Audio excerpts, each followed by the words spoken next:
xamle ci journal bi ci xëtam bu njëkk moom nag journal bi mu ngi wax ne ñaari téléphone yu nga xamante ni moom Farba waru ko woon am mu si doon def ay échange ak ay transfert moom la ñu ko fekkee ca biir kaso bi waaye nag flux d'argent bu bëree bëri moom nag moo jaaree ca téléphone yooyu dem ci yeneen i nit mun a division de documents yi nga xamante ni judiciaire confidentiel la yu jaaree ca téléphone boobee dem ca yeneen i nit it loolu gis nañu ko mu nekk mbir mu doy waar moom nag ki nga xam ne mooy garde des Sceaux Yacine Fall jàpp ne loolu ab réseau criminel bu ñu structuré la ndax moom Farba mi nekk ci kaso gi moom kese rek donc kopp mënuloon def loolu sans mu am ñeneen ñu nga xamante ni ñoom ñoo ko ci dimbali loolu nag li ci yoon war a def yépp moom Yacine Fall mi dogu na ne dinañu ko ci def noonu la ko journal bi xëy xamle ci xëtam bu njëkk ne Yacine Fall daal la mu waxul ci gravité ak moom Farba ak na mu nekkee ca kaso ga daal daf ko fàtte ak ñaari téléphone yi nga xamante ni wër na àdduna fépp di fa woote ak a transféré xaalis. gis nga foofu. xaalis waaw balaa ñoo dugg ci contenu bi. donc nañu réfléchir un peu. ci timing bi Yacine Fall génnee def point de presse. dañu annoncé sorti Farba 24 heures après Yacine génn. bàyyil may waxtaan ak yow nga di ko nettali Samba. man mii yow maa yow ba ñuy wax Samba da koo fekkee. ah da ngeen ko jot a waxtaan. waaw man dama xam ak yow ba ñuy wax Samba nekk fa di te maag Samba diggante wuñ ñu ngi soog a gisante. da ngeen ko acca kon. waaw léegi moo tax yéen bokk heure yéen ñaar bokk heure. kon réflexion bi day gën a yomb. parce que est-ce que Yacine à un certain moment donné gisul ne dañ ko bëgg a mettre devant le fait accompli mu consommer ko sans réaction est-ce que c'était pas un coup préparé pour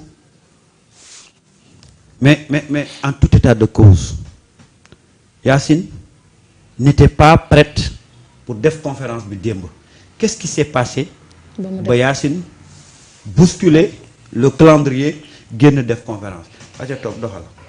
très bien xam soxna Marie. waaw. Samba Kang Foore la. waaw bañ koy wax maag yow de fekkewul waaw ci diggante bi mooy dañu xëy ñu xamal nañu. bàyyi nañu Farba ak Tahirou Sarr. ana lan moo bloqué Farba bàyyi Tahirou mu ñibbi. le lendemain garde des Sceaux ministre de la justice génn def conférence de presse. ci yoon. moom warul def conférence de presse. bu fekkee fouille dafa am dans les prisons ñu am lu ñu fekkee Farba administration pénitentiaire bi moom moo ci war a. artu keroog bi Samba di gis ñu jël ginaar gi roof ci yamba bi. boobu waa administration pénitentiaire yi ñoo woote gis kaamil ya gaa yi xotti di ci dugal ay téléphone ak yee fi mbir. alors bu fekkee ni charger un détenu la. du ministre de la justice moo koy def garde des Sceaux mais le procureur de la république waaw ci diggante bi. lan moo changé. ana lan ak lan moo xew ba ñu waroon a def liggéey bi defuñu ko mu tëb ba yegg ci ministre de la justice. moo tax ku la wax ne la mbir mi ci kaw yomb na fa. mu ngi lay nax. am na les waxul lu nga xamante ni gars yi duñ la ko wax ba àdduna di tukki. léegi nag boo déplacé woo foofu da ngay dem évoquer. ay wax yu Cheikh Bara waxoon et politiquement parlant nga gis na dafay agir parce que fii dañu déplacer combat juridique bi à un combat politique nga xam ne donc am na benn loxo politique bu dugg ci mbir yi ngir contraindre la voie de la justice et loolu nag bu xasee demee nii dafay doy waar parce que ces informations ñun dañuy wax fii ne du information yu bees en termes d'information amul dara lu bees si ñun parce que fii la ñu toogoon wax ne Farba ak ñu mel ni moom ci kaso bi mais seen nekki moo gën a neex ci ñi nekk ñenn ñi nekk si biti. ñu ngay WhatsApp ñu ngay lang ñu ngay def lu leen neex. waxoon nga ko fi de. loolu nag ñun waxoon nañ ko fii wax na leen Farba mu ngay WhatsApp ba kenn après woo ne ma sooy yooyu ngay wax yu kii la ma ne ko pourtant loolay dëgg te tey ministre de la justice moo ñëw dëggalal ma man li ma doon wax y a de cela 10 mois de. donc lu yees amu ci. léegi nag événement yi ni ñu teglante loolu moo mérité une réflexion. pourquoi mu demee nii te warul woon demee nii ana ñan ñoo nekk di bañ ana ñan ñoo nekk ci ay pexe transaction yooyu noonu mu doon def ana si ñan ak ñan la doon def. parce que téléphone mënul la dugg ci biir prison bi te administration pénitentiaire bi yëgu ko mënul ne impossible. yow li ngay lekk sax xam nañu ko.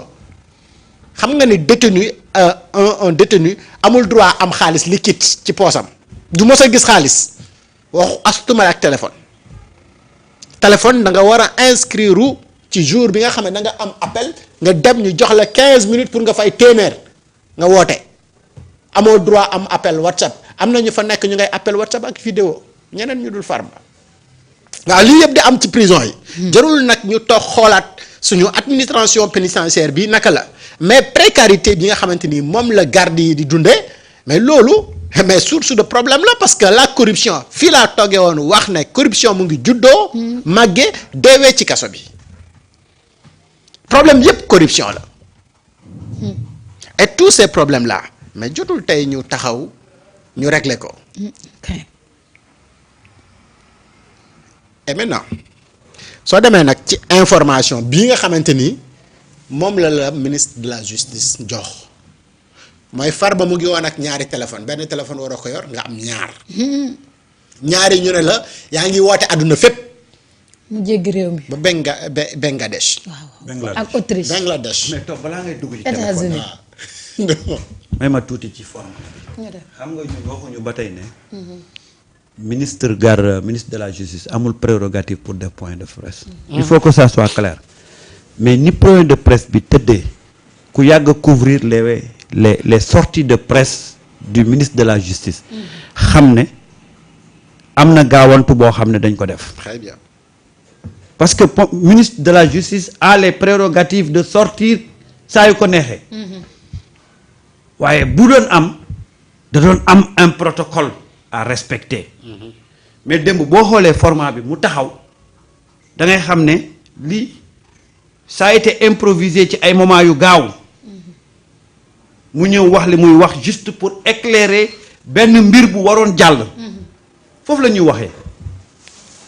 waxee c'est-à-dire que on ne dit pas que le ministre n'a pas les prérogatives on ne dit pas que le ministre ne doit pas sortir si d'ailleurs ñun sax on nous a habitués à des sorties du ministre loolu yàgg na on se rappelle de Ismaïla Madior Fall on se rappelle de Aïssata Tall Sall mais regarde les formats yu Aïssata Tall Sall doon génne ak format yi ministre de Ismaïla Madior Fall doon génne c'était des conférences ou des sorties de presse préparées avec un protocole bien défini bien suivi mais démb boo yegsee à première vue da ngay foog ne ministre de la justice da doon def benn visite.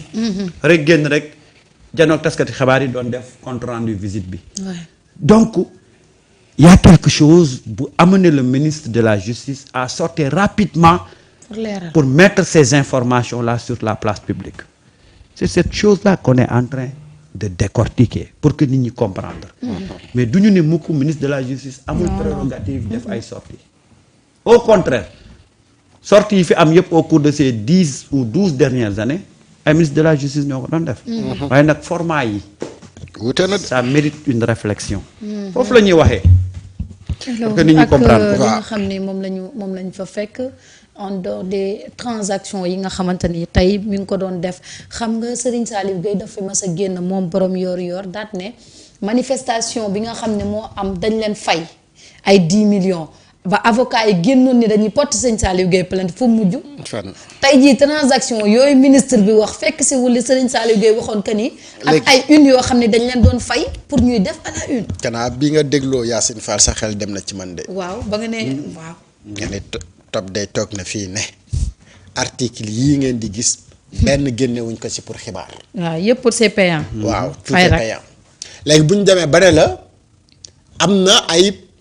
ñuy jiite ay organe de presse yoo xam ne ci téléphone bi waa ji yoroon nekk ci kaso ga mu ngi ci doon wax ak ñoom wax bi pour lan la. dama ne la fii bi ma paree dama ne la ñëw ne la une yu bëri si ñi ngay gis ñu nekk ci kaso bi mais ça se règle dans la prison parce que business bi moo bëri foofu. waaw wax nga ma ko de. te boobu gars ñi dañu xalal pare nañu pour teg ci table bi xaalis bu bëri le fait que ñu transféré Farba pavillon spécial mais du lenn lu. nit mën a wax ne lii scientifiquement parlant si la gaa ñi concrètement sukkandiku. lu dul gars yi tympaniser la chaque jour à la une keroog ba ñu ko transféré pavillon spécial nga gis une yu wàññeeku. parce que l'objectif a été atteint.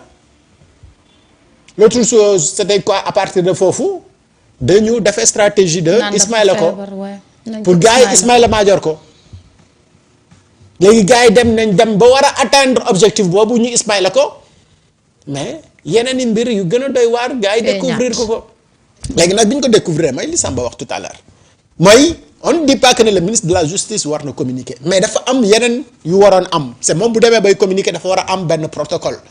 Et pourquoi protocole yooyu yëpp ñu xëtt ko dem mais mbir yi ni mu demee la à un laps de temps.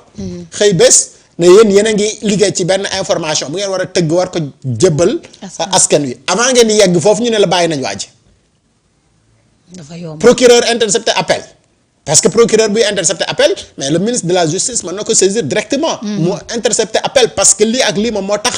mais la nekk ca biir ca ginnaaw. ñay joxe ndogal yi. te askan wi nga xamante ni ñoom ñoo war a recevoir message bi jotaguñu ko mais kooku bu fekkee ni moom mënagul a def communication bi le ministre moom moo gën a souple pour def li bi mais évidemment mu def communication bi et xam nga ci yoon. mais administration pénitentiaire bi ñoo war a def. bu fuy amee lu ñu retrouver ci nangam sangam. mais bu fekkee ni ñoom dañuy impliqué wu ci mbir yi. mais xam nga ni duñu communiquer. et donc dañuy bëgg nëppal affaire yi comme si ñoom ñu ngi liggéey. dama ne la maafe sax bu ñu la ko gars yi yónnee ci kaso bi gars yi dañ ko cëxatee xool ba xam ndax am na lu ci nekk wala lu ca nekkul. kon donc lu dugg ci biir kaso bi bu ne.